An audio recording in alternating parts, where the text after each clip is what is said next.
இது உங்கள் அரியந்த அகாடமி. இன்னைக்கு வரலாறுல நவீன கால இந்தியால இந்திய தேசிய காங்கிரஸ் அதுல வினா விடைகள் பத்தி கொஞ்சம் பார்ப்போம். ஃபர்ஸ்ட் கொஸ்டின், கல்கத்தாவில் அனுசீலன் சமுதி என்ற அமைப்பை நிறுவியவர் யார்? ஜிஜேந்திரநாத் பானர்ஜி மற்றும் பரிந்த் குமார் கோஷ். இந்த பரிந்த் குமார் கோஷ் அரவிந்த் கோஷோட சகோதரர். அடுத்து புலின் பிகாரி தாஸ் அனுசீலன் சமுதிய 1906 உருவாக்கி இருக்காரு. புலின் பிகாரி தாஸ் 1906 அனுசீலன் சமுதியை உருவாக்கியவர். நெக்ஸ்ட் கொஸ்டின், எந்த ஆண்டில் வஉசி சுதேசி நீராவி கப்பல் கம்பெனி என்னும் கூட்டு பங்கு நிறுவனத்தை பதிவு செய்தார்? 1906 பதிவு செய்திருக்காரு. என்ன பதிவு செஞ்சார்? மொத்த முதலீடு 1 லட்சம் ரூபாய். அந்த 1 லட்சத்தை 40,000 பங்கா பிரிக்கிறார். பிரிச்சுட்டு 40,000 பங்கா பிரிச்சதுக்கு அப்புறம் ஒரு பங்கு 25 ரூபாய் வீதமாக இந்திய நாட்டுக்கு, இலங்கை நாடுகளுக்கு, ஆசிய நாடுகளுக்கு மட்டுமே விற்பனை செய்யப்படுது. அந்ததான் கூட்டு பங்கு நிறுவனத்தை பதிவு செய்தார் வஉ சிதம்பரனார் 1906. நெக்ஸ்ட் கொஸ்டின், 1908 நடைபெற்ற கோரல் மில் தொழிலாளர் வெற்றி. 1908 கோரல் மில் தொழிலாளர்கள் வெற்றி பெற்றிருக்காங்க. அந்த வெற்றி பெற்றத ஒரு கொட்டேஷன்ல சொல்லியிருக்காங்க. இது அரவிந்த் கோஷோட கூற்று. கற்றறிந்த மக்களுக்கும் பொதுமக்களுக்கும் இடையே ஒரு இணைப்பை உருவாக்கியுள்ளது. அதுவே சுயராஜ்யத்தை நோக்கி எடுத்து வைக்கப்பட்ட உன்னதமான முதலடி. இந்திய தொழிலாளியின் ஒவ்வொரு வெற்றியும் நாட்டுக்கு கிடைத்த மிகப்பெரிய வெற்றின்னு சொல்லிட்டு அரவிந்த் கோஷ் புகழாரம் சூட்டியிருக்காரு. இந்த புகழாரம் சூட்டப்பட்ட பத்திரிகை எது அப்படின்னு சொல்லி கேட்டிருக்காங்க. எந்த பத்திரிகைனா சுதேசி மித்ரன் அப்படின்ற பத்திரிகை. அரவிந்த் கோஷோட கூற்று சுதேசி மித்ரன் பத்திரிகை. நெக்ஸ்ட் கொஸ்டின், தமிழில் வெளியிட்ட முதல் தினசரி பத்திரிகை. தமிழ்ல வெளியிட்ட முதல் தினசரி பத்திரிகை சுதேசி மித்திரன். இத 1891 தேசிய பருவ இதழா ஜி சுப்பிரமணிய ஐயர் தொடங்கியிருக்காரு. தமிழ்நாட்டு சுதேசி இயக்க தலைவர்களால் சுதேசி தினம் அனுசரிக்கப்பட்ட நாள். அப்போ சுதேசி தினம் அனுசரிக்கப்பட்ட நாள் 1907 மார்ச் மாசம் 9ஆம் தேதி அனுசரிச்சிருக்காங்க. இது 6 மாசம் சிறையில் இருந்திருப்பாரு பிபின் சந்திரபால். 6 மாசம் சிறையில இருந்து வெளியே வந்ததுக்கு அப்புறம் சுதேசி தினமா கொண்டாடிருப்பாங்க. எந்த இடத்துல கொண்டாடினாங்க? திருநெல்வேலி அப்படின்ற இடத்துல சுதேசி தினமா அனுசரிச்சிருக்காங்க. அடுத்த கொஸ்டின்,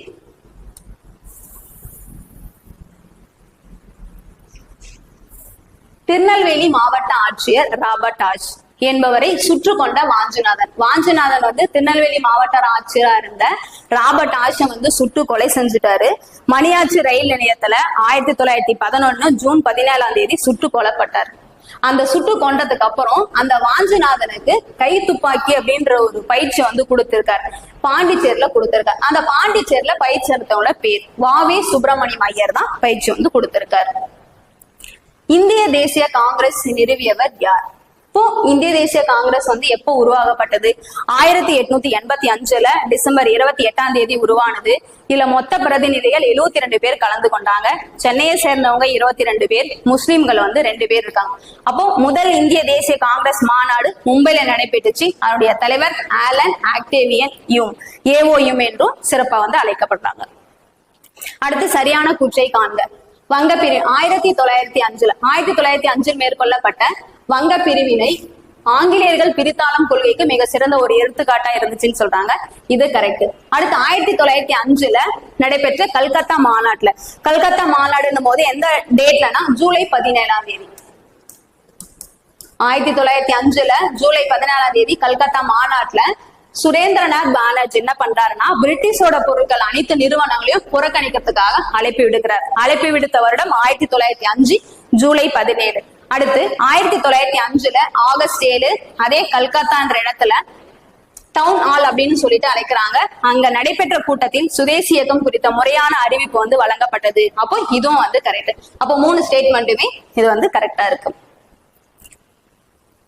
நெக்ஸ்ட் கொஸ்டின், இந்திய தேசத்திற்கு வலிமை சேர்க்கும் விதமாக இந்துக்கள் மற்றும் முஸ்லிம்கள், இந்துக்களுக்கும் முஸ்லிம்களுக்கும் இடையே கையெழுத்தான ஒரு ஒப்பந்தம் எது? லக்னோ ஒப்பந்தம். 1916 லக்னோ ஒப்பந்தம் கையெழுத்தாயிருக்கு. அப்போ லக்னோ ஒப்பந்தம் கையெழுத்திட்ட ஆண்டு 1916. பிரம்மஞான சபையின் தலைமையிடம். பிரம்மஞான சபையின் தலைமையிடம் சென்னையில அமைஞ்சிருக்கு. ஃபர்ஸ்ட் எங்க அமைஞ்சிருந்துச்சு? 1875 அமெரிக்கால பிரம்மஞான சபைக்கு HB பிளவாட்ஸ்கி அம்மையாரும் HS ஆல்காட் அம்மையாரும் பிரம்மஞான சபையை வந்து நிறுவியிருக்காங்க 1875.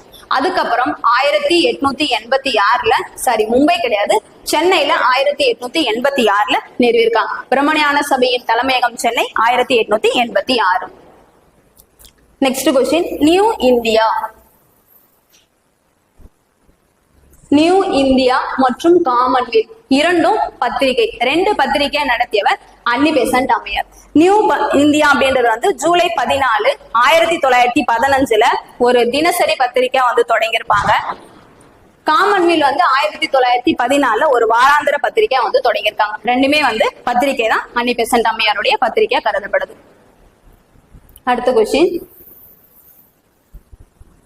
1916ஆம் ஆண்டு பனாரஸில் உள்ள இந்து கல்லூரி. பனாரஸில் உள்ள இந்து கல்லூரியை வந்து நிறுவனம் வந்து அன்னி பெசன்ட் அம்மையார். நமக்கு கேட்டிருக்க கேள்வி, பனாரஸ்ல இந்து பல்கலைக்கழகமாக மாற்றியவர். அப்போ கல்லூரியை என்ன பண்ணிருக்காங்க?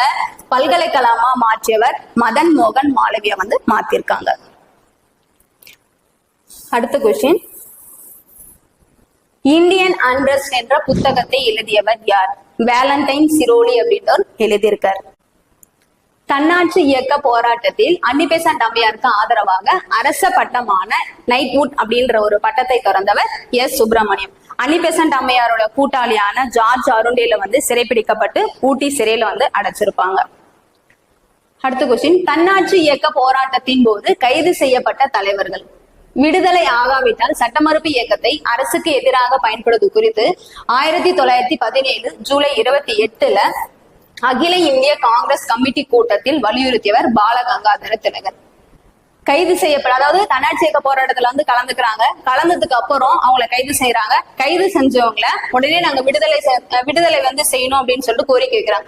அந்த விடுதலை ஆகாவிட்டால் நாங்க சட்டமறுப்பு இயக்கத்தை அரசுக்கு எதிராக பயன்படுவது குறித்து 1917 ஜூலை 28ல அகில இந்திய காங்கிரஸ் கமிட்டி கூட்டத்துக்கு வந்து வலியுறுத்துறாரு. யாரு? பாலகங்காதர திலகர். இங்க என்ன நடக்கும்னா, காந்தியோட உத்தரவின் பேர்ல ஜும்னா தாஸ் அப்படின்ற ஒருத்தர், அடுத்து துவாகர தாஸ், அடுத்து அங்கர்லால் பங்கர், அடுத்து அன்னி பெசன்ட் அம்மையார், இன்னும் இதர தலைவர்கள் எல்லாமே இருக்காங்க. இவங்களை வந்து சிறைப்பிடிச்சிட்டு போயிருவாங்க. இந்த சிறைப்பிடிச்சிட்டு போற நடவடிக்கையின் காரணமாக இந்த போரை வந்து ரத்து செய்ய கோரிதான் இந்த போராட்டம் வந்து நடைபெறும். இந்த போராட்டத்தை நடைபெற்று அவங்களை வந்து சிறையில இருந்து வெளியிடணும் அப்படின்னு சொல்லிட்டு 1000 பேர் என்ன பண்ணுவாங்கன்னா சிறையை நோக்கி பேரணி வந்து அணிந்து செல்றாங்க. அதை பத்தி தான் இங்க கொடுத்திருக்காங்க. 1917 இந்திய தேசிய காங்கிரஸ் கல்கத்தால வந்து நடைபெற்றது. கல்கத்தா மாநாட்டுக்கு தலைவராக தேர்ந்தெடுக்கப்பட்டவர் அன்னி பெசன்ட் அம்மையார், செப்டம்பர் மாசம் 1917. நெக்ஸ்ட் கொஸ்டின், தேசியவாதிகளின் நடவடிக்கைகளை பற்றி தகவல்களை ரகசியமாக வந்து சேகரித்துக்காக குற்ற உளவுத்துறையை வந்து உருவாக்கியவர் கர்சன் பிரபு வந்து உருவாக்கியிருக்கார். வருடம் 1903ல உளவுத்துறை உருவாக்கியிருக்கார். அடுத்த கொஸ்டின், பத்திரிகைகள் சட்டம் மற்றொரு பெயர் குற்றங்களை தூண்டுதல் இயற்றப்பட்ட ஆண்டு 1908. கரெக்ட். அடுத்து வெளிநாட்டவர் அவசர சட்டம் 1914 கரெக்ட். குற்ற உளவுத்துறை கர்சன் பிரபு கொண்டு வந்தது 1903. இங்க வெடிபொருட்கள் சட்டம் 1908. எல்லாமே அனைத்துமே சரியாதான் இருக்கு. நெக்ஸ்ட் கொஸ்டின், ஜுலு போர் இது ஒரு வெள்ளி பதக்கம் மற்றும் போயர் போர் இதுவும் ஒரு வெள்ளி பதக்கமா. 2 வெள்ளி பதக்கமும் பெற்றவர் காந்தியடிகள் பெற்றிருக்கார். எதுக்காக? ஃபர்ஸ்ட் ஜுலு போர், இது வந்து ஆம்புலன்ஸ் படையில இந்திய ஆர்வலர்களோட ஒரு அதிகாரியாக செயல்பட்டதன் பெருமையை பாராட்டி ஜுலு போர் அப்படின்ற வெள்ளி பதக்கம் காந்தியடிகள் கொடுத்திருக்காங்க. அடுத்து போயர் போர்ன்ற வெள்ளி பதக்கம், இது தூக்கப்படுக்கையில கொண்டு செல்லும் போது அவனுடைய படையில இந்திய ஆர்வலர்கள் ஈடுபட்டிருக்கும் போது அந்த இந்திய ஆர்வலரோட துணை கண்பாளராக சேவை புரிந்ததன் காரணமாக காந்திக்கு போயர் போர்ன்ற வெள்ளி பதக்கம் வாங்கியிருக்காரு. அடுத்து இந்தியாவின் முதல் தொழிற்சங்கமான மதராஸ் தொழிற்சங்கம், தொழிலாளர்களுக்காக மதராஸ் தொழிற்சங்கம் வந்து நிறுவப்பட்டிருக்காங்க. அது நிறுவப்படும் போது 1918ல BP வாடியாவோட தலைமையில நிறுவியிருக்காங்க. BP வாடியா தான் இந்த தொழிற்சங்கத்தை நிறுவியிருக்கார். நெக்ஸ்ட் கொஸ்டின், அன்னி பெசன்ட் அம்மையாரை பத்தி. அன்னி-பெசன்ட் அம்மையார் குறித்த சரியான கூற்று. கர்னல் எச்.எஸ். ஆல்காட்டுக்கு பிறகு பிரம்ம ஞான சபையின் உலகளாவிய தலைவராக அன்னி-பெசன்ட் அம்மையார் தேர்ந்தெடுக்கப்பட்டார். 1914 காமன்வெல்த் அப்படின்ற ஒரு பத்திரிகை பார்த்தோம். இது வாராந்திர பத்திரிகையாக தொடங்கி இருக்கார். 1915 how India road for freedom என்ற தலைப்புல புத்தகத்தை வெளியிட்டிருக்கார். மூணுமே வந்து கரெக்ட், அன்னி-பெசன்ட் அம்மையாரோடது. நெக்ஸ்ட் தீன் காதியா. தீன் காதியானா என்னன்னா கருநீல சாயம் வந்து நிலத்துல வந்து விவசாயம் வந்து செய்யறது. பீகார்ல சாம்ரான் அப்படின்ற இடத்துல வந்து இந்த இண்டிகோ பயிரை வந்து பயிரிடுறாங்க. எவ்வளவு பங்கு நிலம் வச்சிருக்கிறவங்க 20ல் 3 பங்கு இண்டிகோ பயிரை கட்டாயமாக வந்து விளைவிக்க வேண்டும் அப்படின்னு சொல்றாங்க. அதுதான் தீன் காதியா முறை. அடுத்த கொஸ்டின், தென்னாப்பிரிக்காவிலிருந்து காந்தியடிகள் இந்தியாவிற்கு திரும்பிய வருடம்.